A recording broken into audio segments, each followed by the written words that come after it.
I've definitely thrown my jeans in the freezer before. No, you know what it does? It freezes the bacteria, and then when it thaws out, they smell again.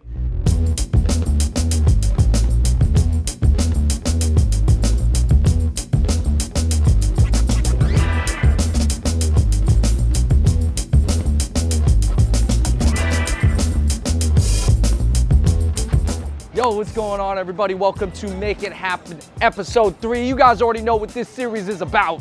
So in this video, we're gonna be meeting 3 people. One, we got Esther, who's a really dope female chef who's busy with her 3rd location. And then we got Andrew, who co-founded one of the most respected Japanese denim brands in the game. And then we got Victor, who is just starting to make his mark in the luxury shoe world with his Italian sneakers. And as you guys know, this series could not happen without Wix, who's helping businesses large and small get amazing websites super easy. Check this out. All right, so we have finally made our very, very helpful website through Wix, and the name of it is, I told you I was gonna reveal it to you guys, theazncreatives.com. Now, I know that it's not only for Asians, but the reason why we made this site is because so many people ask us looking to connect or find other Asian influencers or creatives, whether that be Instagrammers, photographers, videographers, designers, whatever. So basically, this is like a public database where you can submit your information, get seen, get spotted. It was just really, really easy to make.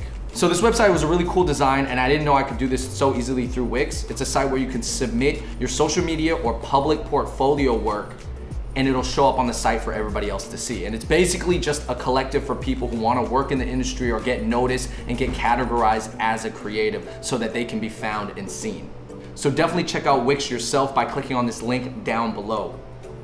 Whether you're building a site for yourself, a collaborative site like we did, a restaurant, you're a photographer, you're selling something, you're a comedian, whatever it is, Wix is super easy. Like if you think about how complex the website is that we made, where it's like a database where people submit their information and then it shows up. I mean, you know how much coding I would have had to do, but I didn't have to code at all. I just dragged and dropped and it looks great.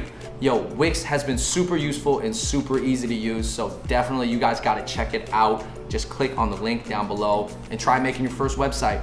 All right, so I'm gonna finish up here at this cool cafe called Kodawari in the Lower East Side, but you guys check out the rest of this Make It Happen.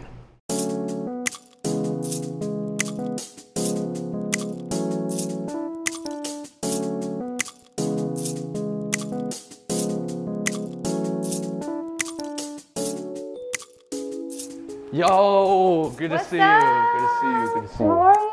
This is your 3rd location. I don't know if I'm like cool enough for Miss You. You know what I mean? So you made a spot that makes you cooler. Yeah. All right, let's go try some food and let's talk. Done.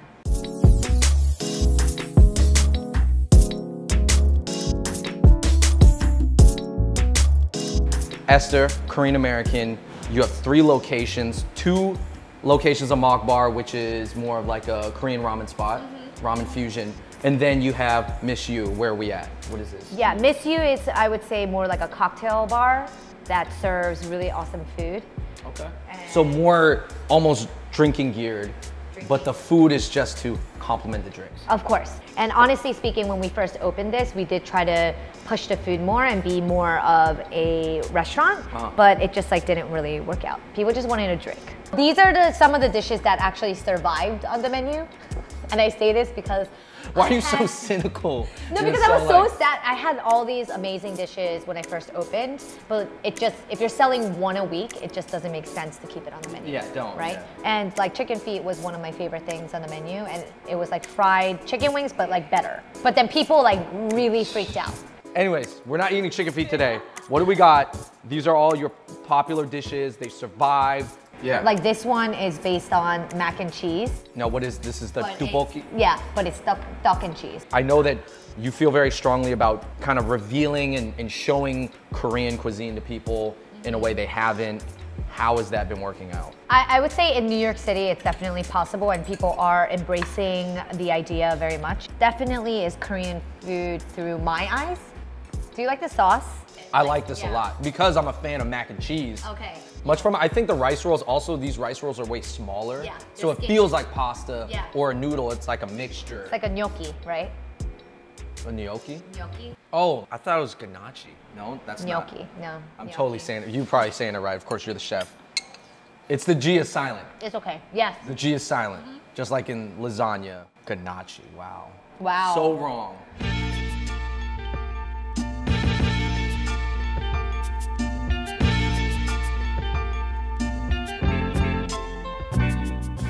What is it like, one, being a female chef? Is there benefits or negatives that come along with that? So this is a question that I actually get asked quite often. I think that it is different. It's a different experience. Here's my funny thing, and sorry to interject, where it's like, well, I don't get why, like, there's a stereotype where like women should be in the kitchen, and then all of a sudden when it comes to a professional kitchen, they can't cook or like stay out the kitchen. That's I'm like the weirdest thing ever. It just doesn't make any sense. It's obviously a man's way of thinking. But it is a different journey, I think, for females that are in the kitchen, just because physically it is really demanding. I mean, Right, you are that's- lifting stuff, hot stuff. You're not a extremely tall woman. I mean, look at me. I'm literally 5'1" and I'm 100 pounds. Do even some people question your food because you're so small? Of You're like, oh, course. how can this girl really know good food because she clearly doesn't eat? First of all, do you know how many messages I get saying like, "Oh, you don't look like a chef. You are too like little to be a chef. Well, you You're have to like be a too fat like man this." to be Yeah, a I'm chef, like, what? right? I have to be like disgusting to be like a chef? Like, do I have to be like nasty and sweaty and like piggy? Honestly, think about the definition of a chef too. Like, what is a chef? It's someone that orchestrates a kitchen. Doesn't mean that you're like on the line. Let's say a conductor. Yeah. They're not maestro. sitting there like playing the actual instrument. They're the ones orchestrating the entire thing, so it makes it work.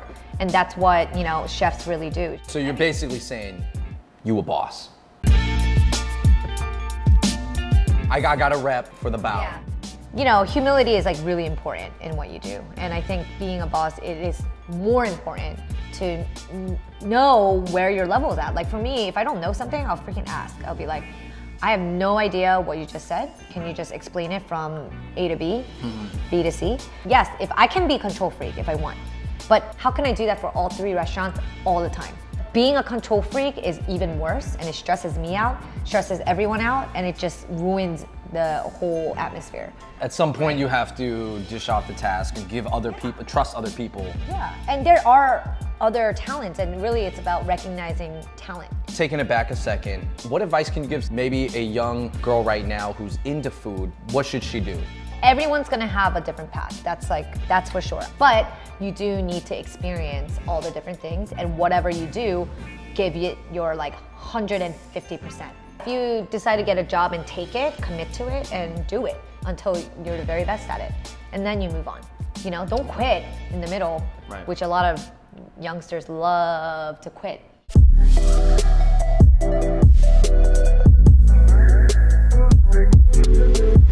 Thank you so much for sitting down with me. Andrew, lovely to have you. Dude, the food was great, and if you're looking for a spot in the LES with a nice cocktail and good food, definitely check out Miss You. Thank you, Esther. I appreciate it, and glad that I feel like this video went better than the first time we filmed together. We have better chemistry this time around. All right, yo, never a bad time at Miss Yu's, but that segment was for all the foodies out there, and for all the fashion people out there, you're really gonna like the next segment too. Let's go talk jeans with Andrew Chen from 316.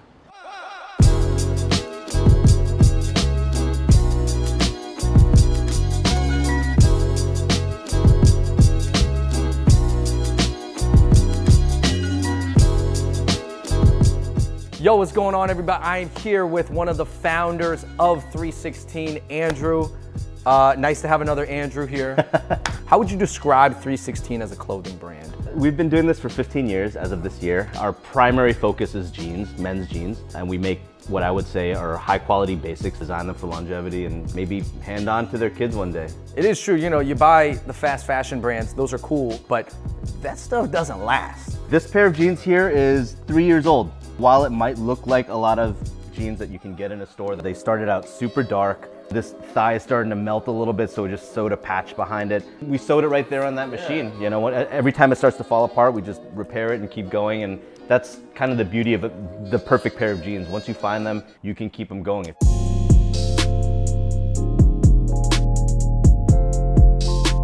Why do a lot of people say that denim or your pants are like the heart of your outfit? They're like, you get yourself a good pair of pants, you can throw on just a basic top, and you're good to go.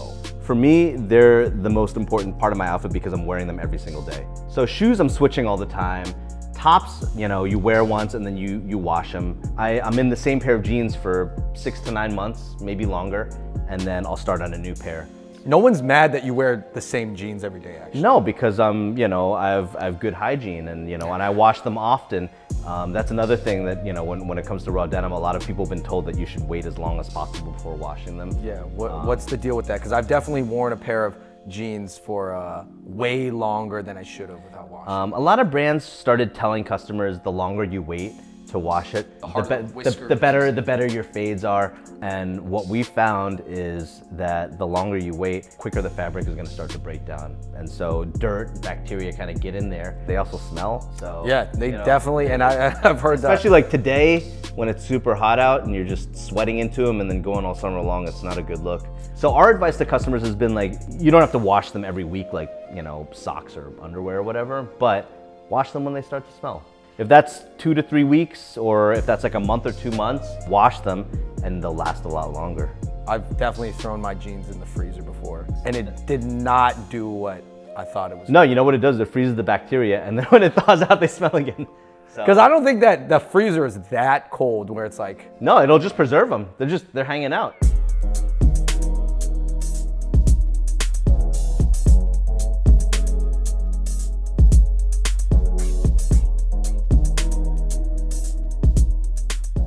Going to ask you for a piece of advice for a younger guy or inexperienced person that wanted to get into particularly the cut and sewn game. Try and meet people and put yourself out there. You're going to learn a lot through the process and see if it's for you. It's okay to go through an internship and realize that this is not your passion, right? You just learn about yourself, meet other people, but just try.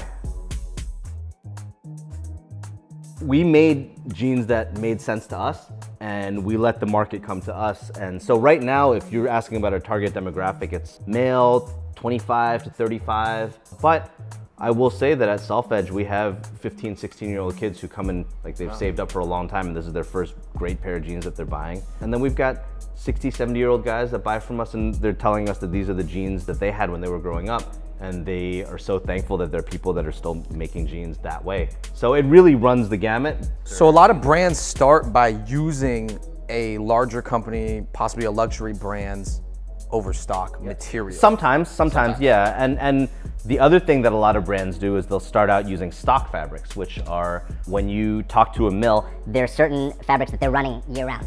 You have ready access to it. You don't have to hit any minimums.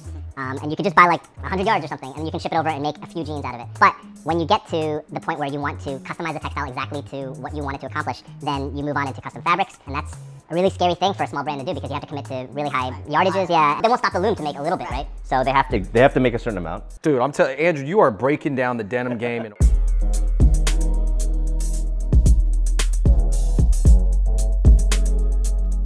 I was actually in IT consulting for 7 years before starting 316.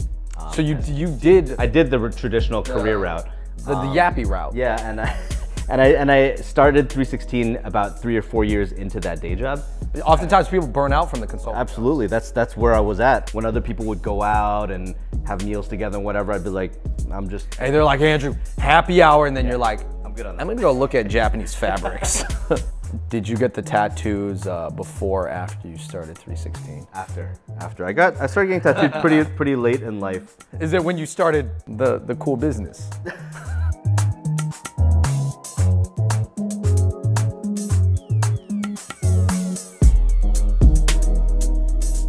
Yo, everybody, that was an amazing talk. Andrew, thank you so much for your insight, the history, even a lot of the terms you use, man. I'd never thought so much about denim, and I actually learned a lot. And hopefully, you know, a lot of people out there took some good advice away.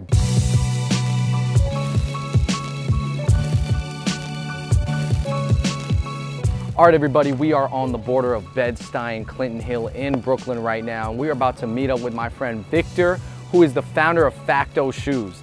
Now, as you guys know, we like sneakers, we're in the shoe game, and he's in the shoe game heavy, but not even as a reseller, and not really in the hype sneaker game like you think. He has a luxury shoe brand. Let's go check out his office and talk to him about what it means to be in the sneaker game, but on a different level.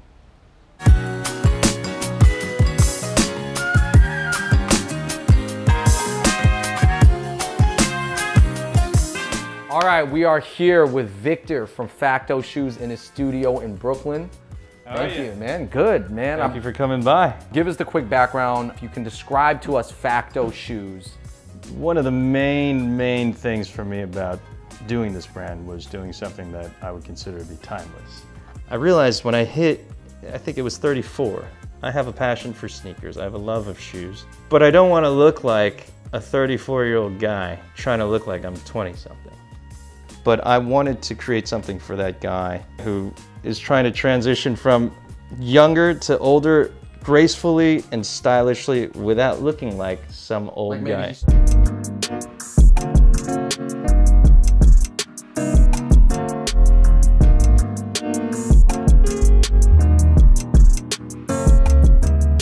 Somebody can make a good product, but to actually be successful, it takes so much branding and marketing. I mean, that's fashion in general. There's a lot of good stuff out there, but no one sees it. That's the crux of the art form of brand building. The notion is that as long as you make something really good and you put it out there, people will buy it. That's not true. It's not true. That's the blessing and the curse of social media. You have access to perfect. Well, you have feedback and data right away. You know, this discovery process is much more accessible now than it ever been before. But it can also create a very generic group thought sense of what's... That's a lot of the criticism right now, is that as much products as there are out in the world, due to social media and clout and likes, people are just kind of doing the same things. You're taking beach photos, you're buying Yeezys, you're buying Off-Whites. That's the main thing I've learned about doing this business. Product is necessary to get you to the starting line. If you don't have good product, if your stuff is made poorly, you're not even starting the race. You're not even in the game. You're not even in the game yet. Without the right mind to brand it, market it, reach the tribe you're trying to speak to, define who you're trying to speak to, then your stuff will go nowhere. And that's the amazing thing and the challenge of what modern marketing and social media has done to the game. If you love this business, it's just another element of it you have to contend to it. More of a business question. How do you get your brand or your shoe into a store like Kith or Saks, where they have been? This business is extraordinarily people-driven. With Kith, I had a relationship with Ronnie from when he was a buyer for a store called David Z. We met earlier on, and I watched him do amazing things with his career, and we kept in touch. When I launched Facto, he was one of the first customers I contacted. It was just a matter of having been in the industry for such a long time. A lot of it is just, okay, I want to sell at, let's say, Bergdorf Goodman. I have to find out who that buyer is and put together a good lookbook and send it over to them.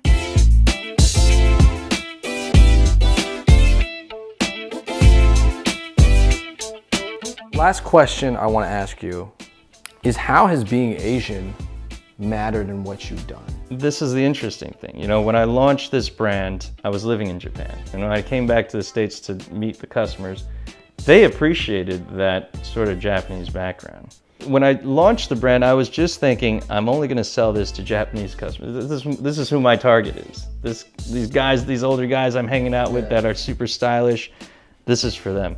Interestingly enough, the Japanese buyers were not as quick to get on this as the American buyers. Why? Here's an American-born Chinese guy making Japanese-inspired shoes and selling it in Japan. There's no exoticism. Yeah. There's no travel. It's not as special to them. It's you're coming to my culture, being inspired by it to sell it back to me. A couple months after I moved back to New York, I get a call from best department stores in Japan, and they want to do a pop-up shop now. So, do you think it's the New York bump? Because Japan still looks up to New York. They have a fascination with American culture. Oh yeah, definitely. Well, I want to end it off with just a piece of advice to people out there, and figure out, like, I'm passionate about design or something creative. What should I do? The most important thing for me is to kill your ego. Everyone talks about using stories to sell your goods, your products. But you're not at the center of the story. Your consumer is. It's not about You're there to be the guide, to take this guy or girl or whomever from one place to another. I think it's so typical that everybody thinks, well, I'm a brand, I should be expounding about how great my brand is, then people will like it. No, nobody really cares. People want to know, what is this going to do for them? How is this going to change my life? How is this going to make me feel? Yes. What's it going to do for me as a person?